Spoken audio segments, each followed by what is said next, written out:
আমার গত ওয়ার্ড নির্বাচনে আমার এখানে তুমি প্র্যাকটিসে থাকবে সর্বোচ্চ তোমাকে কি করবো শহীদ দিলে কইলে তুমি আমার ভাই আমি তোমার বাড়ি যাবো কেমনি ডালিম তালুকদারে কইলে সুজন আমার লাগে ঘরে ডালিম তালুকদারে খাইবে সুজন আমার লাগে ঘরে আমি তো ওরা রিজেক্ট করি এদিকে গালাগুলি করলে আমরা আওয়ামী লীগের সেক্রেটারি যে দেনটা হতো এটা চালাই দেন ওদিকে আমাকে বাংলার এক ব্যবসায়ীর মাধ্যমে সিদ্দিকেরা বলছে যে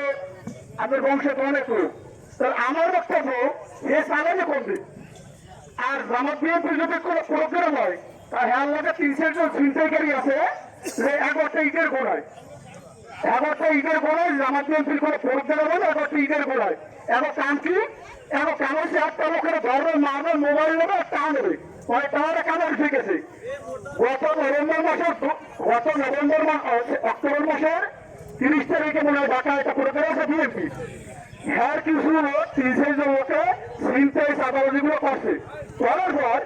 সে একটা পর্যায়ে কইছে আমার কথা আমি এই সময় আমাকে এমপির লগি বৈঠকে আমি ছাত্রীকের সভাপতি জিয়াউল কেন্দ্র সাবেক সভাপতি ছবির মেম্বার হাসিক মেম্বার আমরা এমপির লাগে এমপির মেম্বার হই এটা তো সে জানে না হেলে কইছে আমার কথা করার কারণ কি কারণ হচ্ছে যদি আমার নেতা যদি এগুলো কোনো স্পাইকারটা হারা আছে এরা ভিডিও আকারে নিয়ে হারা হইল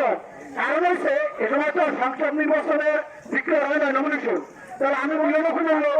যদি এইটা যদি আমার কান দিতে পারে তাহলে অন্য বিনিয়োগের কান হেলে নিরাপদ রাখবে সেটা ওটা তো সরকার রাখবে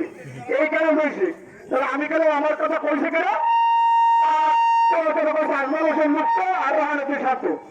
আমি দুজনটি জিজ্ঞেস আগে দেবে তো আমরা কি কইছি দেখে অর্থাৎ কেন্দ্র শাসক আপনার সেই বক্তব্য এগুলো মানুষের খায় না ক্যাম্পাসের তো বিভিন্ন জায়গায় লোক ফিট করে দেয় একজন এই 200 টাকা যে মলমদের ভাই গতবার দেশে গত এই বাজারের কিন্তু সেটা অনেক কাজ হয়েছে সেই কাজ আমরা এবারে মানুষ এটি বুঝ করে দেবে